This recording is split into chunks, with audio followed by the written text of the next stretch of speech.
Today, we talk about. All right, so welcome back. Episode Still Don't Know. I'm behind like a bunch of episodes, and I know you don't know, right? But yeah, I'm guessing we're like in the mid-30s somewhere. So that's how many episodes I've done.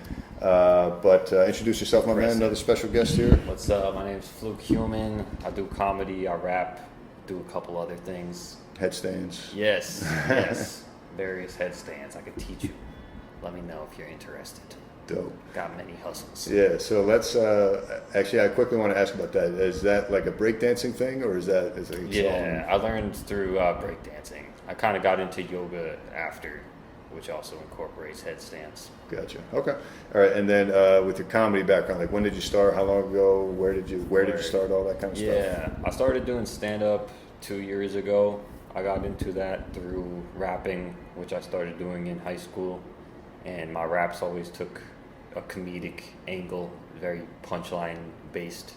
So one time I was rapping at this open mic and the comedian just suggested it to me, and then I went and did a mic with him and I bombed miserably, but then he taught me the basics of writing jokes and helped me organize some shit together, and it was fun, so I kept doing it from there. Yeah, and have you been doing it consistently throughout? Pretty much. The first year and a half, I was more into music, but I was still doing like 1 or 2 stand-up mics a week. Okay. And then around like last fall, probably around when you started, I started getting like real into stand-up and doing like 5 to like 10 mics a week. And I did that for like several months, and it got a lot better. Nice, yeah. And then I kind of took the last like month off.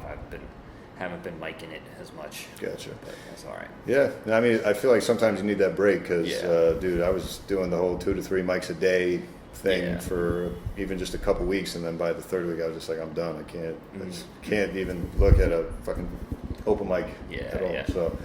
Yeah, it definitely eats away at you, but you're right, man. The only way to get better is to keep at it. So that's good. Have you thought about incorporating more of like the music with the stand-up, like as a dual act type of thing? So when I was first doing it, I would there's this place I would go to a lot called New Eurekan, where I'd usually rap, but then I would start adding in like jokes at the beginning and ends of my sets. So I was mixing it up.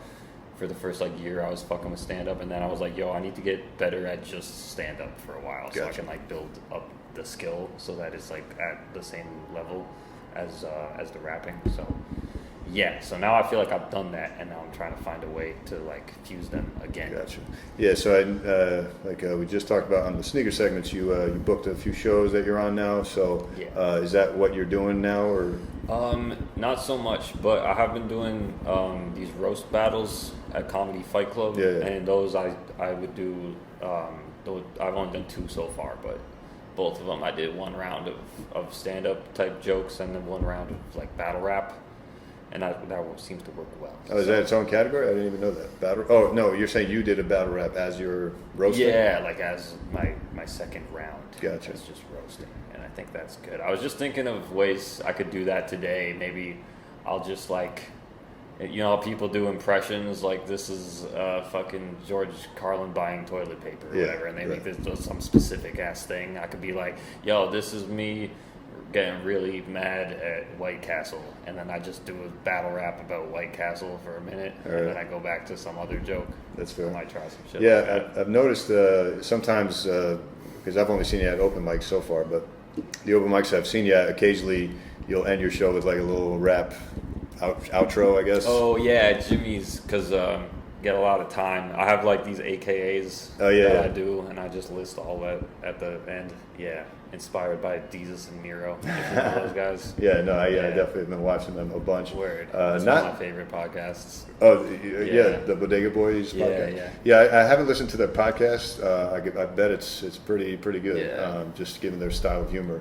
But I haven't been watching a lot of their Showtime stuff lately as much as I was their Vice stuff. Oh, yeah. I don't know why. It's not like it's a different show. It's like basically the same type of content, I guess. But yeah, I mean the classics. I remember. Do you watch any of the show stuff, or do you stick just to the podcast stuff? Some of the shit that's on YouTube. Yeah, but I was into the podcast like every single week. Gotcha. Okay. Years. Yeah, the favorite bit of mine that they were doing as far as like a segment goes on their Vice show was the Dine and Dash Dater.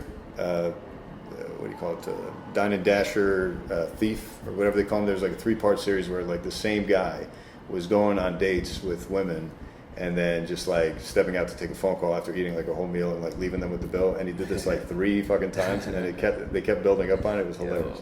Yeah, that was crazy.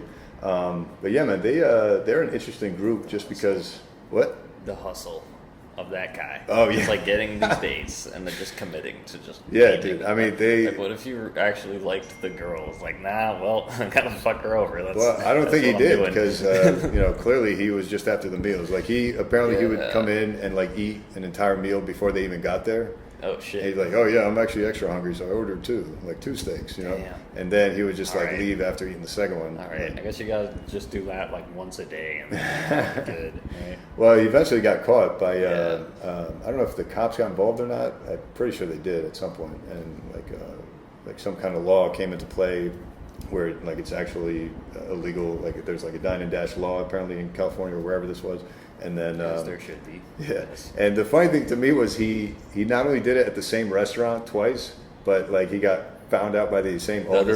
Yeah, like they're like, dude, what the fuck are you doing here? You gotta get out of here, And then on top of that, they found out that he would run out after he would dine and dash. He would run to his mom's house, literally around the corner where he lived. Oh, shit. Yeah. So like they just like kept piling on like how ridiculous this whole scenario was with this guy. But yeah, don't remember his name, but whatever. Fuck that guy. Yeah. Anyway, so yeah, what about, so I know you're not doing stand-up full-time, you're doing furniture moving, I think you referred to once. Yeah, I do freelance work, mostly moving furniture and assembling it. Gotcha. Also delivering food on the sides.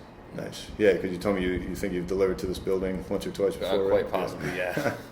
Yeah, man. It's funny because your sense of humor, I think, fits your level of work too, because you're just got this dry delivery, show up, no nonsense, monotone. This is my jokes. I'm killing it. Yes. And then everyone laughs, and then that's it. It's a very interesting style. I definitely respect it. Thanks, man. I feel like I'm more of like the animated type, or I'm trying to get there because I'm still new to it, so I'm still not totally comfortable with just being like loud and weird and like goofy up there, but like that's more my tone. But yours is like the complete opposite of mine, as far as just like, yo, this is the joke, like this is what I'm doing. It's commendable. I've seen some people really crush it with that delivery. So yeah, have you always been like that? Just like, it took a while to like hone in on it and like just figure out my voice and just keep it that consistency through like all the jokes that I do. Okay. Yeah. And then how about with your rhymes and bars you're dropping? Are they the same type of like style of like monotone, carryover? Like I don't want to call it mumble rap because I know that's the popular term right now. But is it just like a similar tone throughout the whole thing? You could say that. To the stand-up? Yeah. It's a lot of just like set up punch type of raps. And is it all comedic rapping, or is it usually? Yeah, or what other type? It's I like having a concept in mind. Like this verse is about furniture or whatever. I don't have a verse about furniture, but you get the gist of it. I have like this one topic, and I'm gonna just kill that topic. So like, how long does that take you to develop that compared to like a 5-minute set, for example? It's easier because I've been doing it for longer, so I can like think of a phrase and then I'll just think of a bunch of shit that rhymes with it, so I can just like stack it. Fit, right? Yeah. Okay, that's fair. Yeah, I feel like everyone always wants to be a rapper at some level, right? At some age or another, at our kind of age bracket, everyone at some point wanted to be a rapper, or still does, right?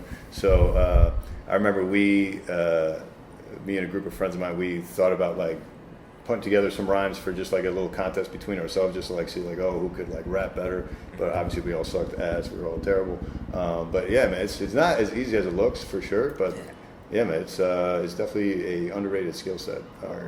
But any singing along with that, like a Drake type of style of singing rap? Or I mean, I see it as like a spectrum of like rap to sing, and sometimes I go a little bit more melodic with it for fun. So who's I'm a big fan of like Chance the Rapper? Yeah, I was gonna say. Get me started I was gonna ask you next. Who's your like inspirations musically that kind of inspire your So one of my favorites is this guy Wax. He was a real comedic rapper. He does stand up now actually, but I started listening to his music in high school. Just a lot of like underground shit on YouTube, and then a lot of battle rap inspired me because that shit's very funny and like a lot of it's really well written. It's also like really mean, which I like.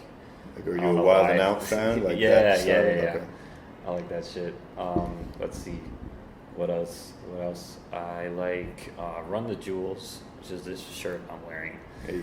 Yeah, that's some of my favorite like current music out. Okay.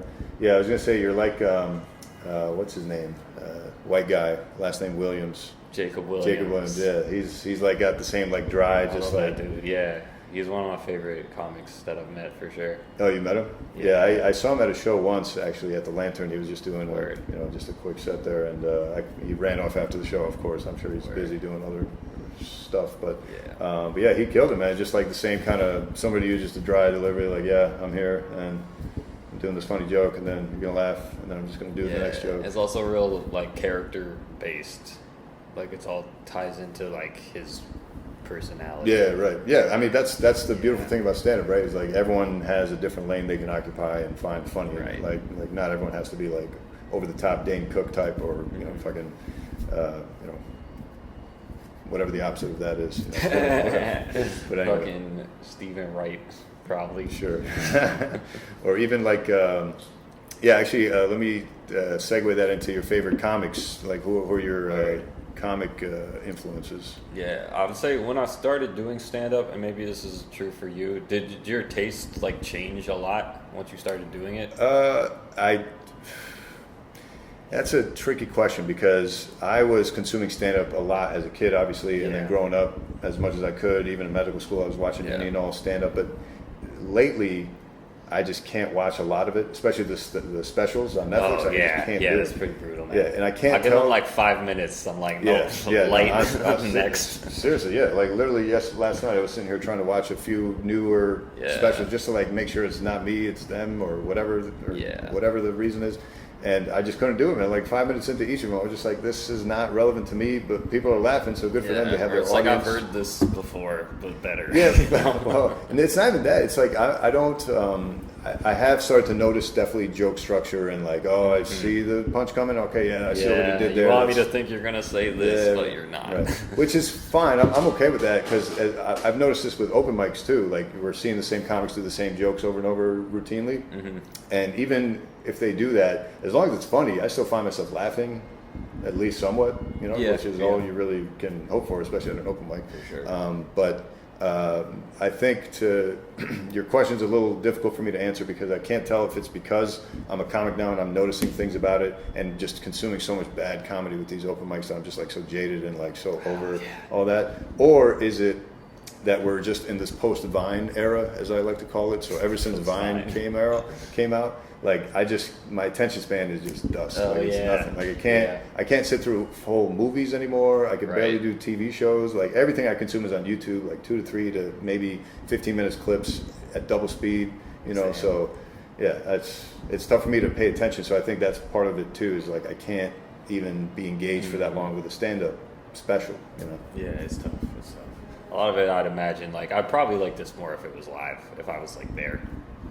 To be fair. Oh yeah, well they always say that, right? Like comedy is only at its peak, ambiance live. Like you can't really translate that to the screen, which I understand somewhat too. But at the end of the day, some people just can't see you, so you gotta have it out for them. But but yeah, before I started, like my favorite shit was Louis, Hannibal Buress, like Tom Segura a lot, but a lot of it like is like long form comedy. Like that's what I thought it was, right? Like all I really knew were like the big specials, so I thought it would just be like, people pointing out the truths of society in like a really brutally honest way for like 15 minutes straight talking about sitting on a bus or whatever. And I started doing comedy, and then I gravitated more to people who have like a real interesting persona and people who have like really tight, compact jokes. Right. So my all-time favorite, I would say, is Mitch Hedberg. Oh, okay. Yeah. Yeah. And then other people that I like, Mostly people that I've like seen around here, like at mics and shit, because I feel like this is gonna be the next level that like blows up. Yeah, Or I mean, people that somebody's know going to around make it, me. right? Yeah, So, yeah. Yeah, we'll see. If not, hopefully a bunch of us. That'd be great. I think there's room for everybody because I think we were just talking about this with Brett. You just met on his way out here. You know, it's like it's actually a good question for you as a white male. Do you feel like there's a struggle with booking shows, or do you feel like there's any component of that to being white and being male, or do you think that's just Right. part of the ecosystem? Like what's the Yeah, I think above all, it's just really hard to get booked on Yeah, shows. I think it's that's just hard just- to yeah. be good at stand up. right? Yeah, I think that's there's purely what many it is. aspects of it that you have to be good at, and only one of them is, well, there's multiple aspects to performing and being on stage, but there's also a lot of, you got to be good with off stage. Yep, yeah, Doing exactly. shit like this, putting out Yep. content, connecting, networking with Yeah, people. absolutely. And not just So, that, but like the, you know, the white male thing, it's funny because my friends, they have this show called Token White Guy at QED. Okay. Have you heard of it? no. Well, it's funny. They so one dude is like a Indian, and monthly one's show, Sri or- Lankan. Yeah, it's a monthly show, and they have like maybe like 6 comics, and one of them is a white guy, and everyone else is not a white guy. Okay. And it's sort of funny because now I feel like all shows are kind of like that now. That's like we can only have so many white guys. Right. There's like this white guy quota, so to speak. Is that But- just like an ironic thing they're doing? Or yeah, they, yeah. Okay. And what is the whole purpose of the show for them to shit on him the whole show? Is that like why he's there? Nah, It's it's just a just like All right. So yeah, I mean, I think a lot of it may have to do more with just like people's tastes are evolving in general. Like people just want to hear different styles of comedy, Yeah. and if you're white and male, your experience, if it's not unique and it's just being white and male and just being funny, then that may not be cutting it anymore. Just because like people want to hear different perspectives and Yeah. different things. So like Yeah. there's plenty of white comics out now that I love and Mm-hmm. are growing very quickly and very famous and getting popular. But I think a lot of it has to do with like their style of humor more than anything. Like, at the end yeah, of the day. I was gonna say that's the most important thing is having a diverse range of styles Right. is a lot. Yeah, for example, being a rapping, white SoundCloud producing comedic raps, Yeah. that's obviously not something that everyone's going to see. So, but the other thing I'll say is, with that said, I think a lot of the bitching I hear from people, and I don't hear a lot of it luckily, but from what I hear online of other comics who are commenting on other comics who are bitching, I guess is a culture of it somewhere. Of people not getting booked at certain clubs or whatever. And they're like, oh, why is he getting booked and I'm not? Is it because I'm white or this or that? And I think a lot of it just comes down to, you just don't mesh with that booker or that crowd or that venue. Maybe you're just not meant for that. So like maybe the SoundCloud rapping comedic white guy only belongs at a certain venue that isn't catered to by, say, Yes. one club or another, right? Auto Shrunken Head.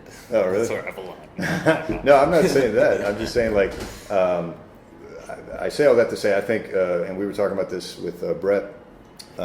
Social media is key because if you can build your own audience by finding them online and having them gravitate to you, then all of a sudden you can put on your own shows, or let alone like have people attend certain venues that you can book on your own by the power of your audience, right? So I think that's Sure. the better move. So I've seen with you posting. You don't post as much as me, but a few people do because I'm just crazy like that. But but yeah, I definitely see you're at least using the social media, which I would say is a commendable thing, Cool. especially with how this business is set up as far as comedy goes. It's like super important, I think, to have that social media yeah. presence, right? Yeah. Yeah. What's have you had any pros and cons to the social media with your comedy? Yeah, I feel like every few months or so I experiment with something and I'll do it for a few weeks and then it'll just fizzle out. Like recently I had a podcast with my friend Vivek and we did, it was called Hater versus Stan. Okay. We reviewed a hip hop album, but before we got into the review we would have this little skit where one of us would be a hater and one would be a stan and we would like argue with each other and just do kind of like roast jokes type shit. Gotcha. That was fun. We did like a bunch of those. Last year I was doing a bunch of parody songs, just like take whatever was the popular song and like make my own funny version of Right. it. So I experiment with like different Yeah, man. things. Because if you can catch a trend or a Yeah, wave yeah. of people, and then suddenly you go I viral haven't, for like, some reason, had any content that really like stuck yet, but But that's fine. I think I haven't either technically. Like I have some sneaker clips that go sort of viral, depending on how you define viral. But it definitely helps with drawing in an audience, new viewers, new listeners, new people who are like, oh shit, I had no idea you were doing this, and oh, you do stand up too, and oh, you do fashion reviews and whatever else. So it's cool when I try to make my social media presence more individualized to me and not like catering to something I feel like the market needs. Like I'm not buying a certain product just because everyone else bought it, or I'm not putting out a certain type of stand-up special or special joke just because like that's the popular topic right now. Like I'm just being myself and kind of not really letting the pressures of others really affect what I'm doing, and that kind of shows in the authenticity of my work, and then people are drawn to that. It's much slower than kind of trying to tag on to certain trends or do whatever everyone else is doing, but at the same time it's like then you're not being an authentic version of yourself, which why would you want to live with that? That would be a kind of a struggle. But what made you want to start doing these stand-up? Yeah, dude, I always loved stand-up as a kid. I remember if you're going to ask me, my inspirations were like Dane Cook, Robin Williams, these animated like onstage presences. Dane Cook was like the first comic I ever listened to when I was like little. Dude. And it sucks he gets all that hate and whatnot. And of course, some of that I'm sure is self-inflicted and whatever. But it's a whole separate topic, I guess. But yeah, man, I was just like, I remember being on the floor, dying in tears and being short of breath from the pickles joke. And the pickles. And I just was dying.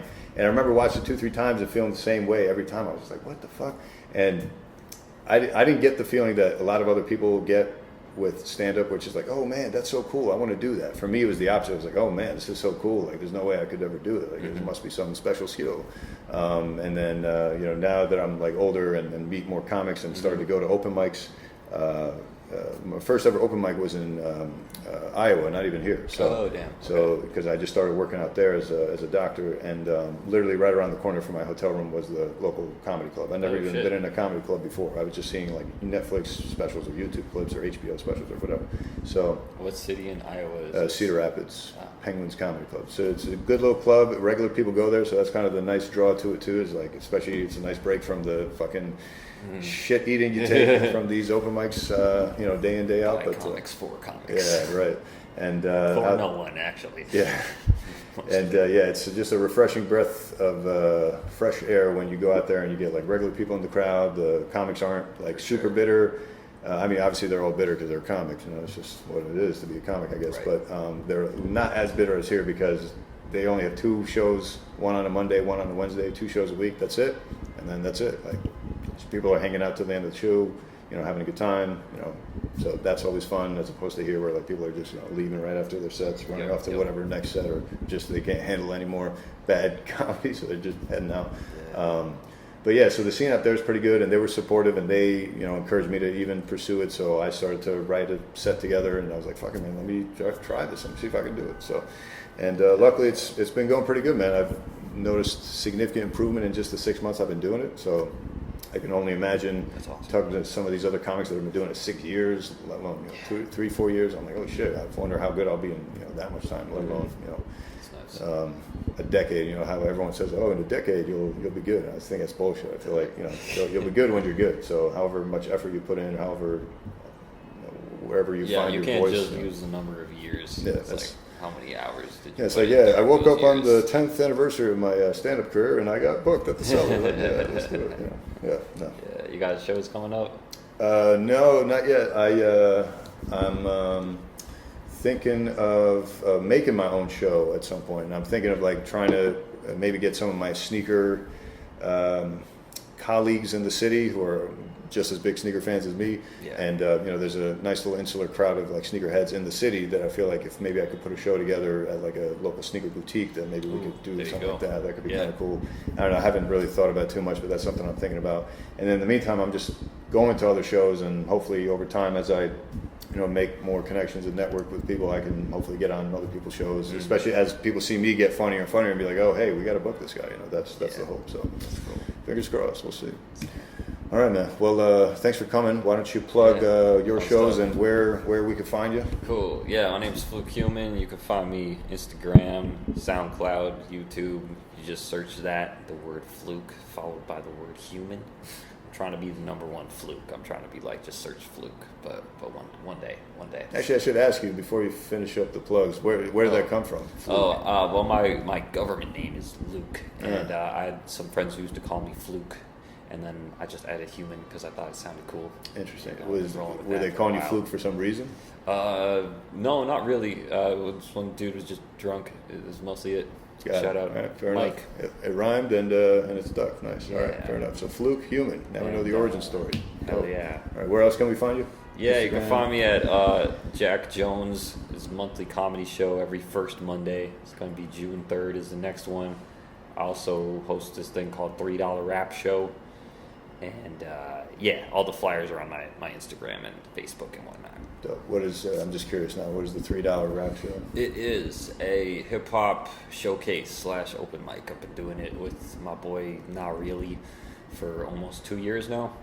Huh, nice. Yeah. All right. Cool, man. I may have to check that out. I'm Where curious. yeah, Is no, that- it's fun too. Sometimes comedians come on too, and it's a different crowd. It's a hip hop Oh, crowd, so okay. a lot of times they'll be more. Is it receptive comedic based to- or more just like rap? Well, I'm hosting it, so I'm doing like jokes in between Gotcha. everything. But the so theme of like the contestants is not more comedy. It's more just like It's- hip hop. it's more hip-hop shit, yeah, yeah. All right. All right. Yeah. I mean, I'd still be curious to check that out. Maybe it would be a different avenue of a skill set I could explore. Perhaps. Yeah. We'll see. All right, man. Thanks for coming, and we'll Yeah. see you around. dope shit. Peace.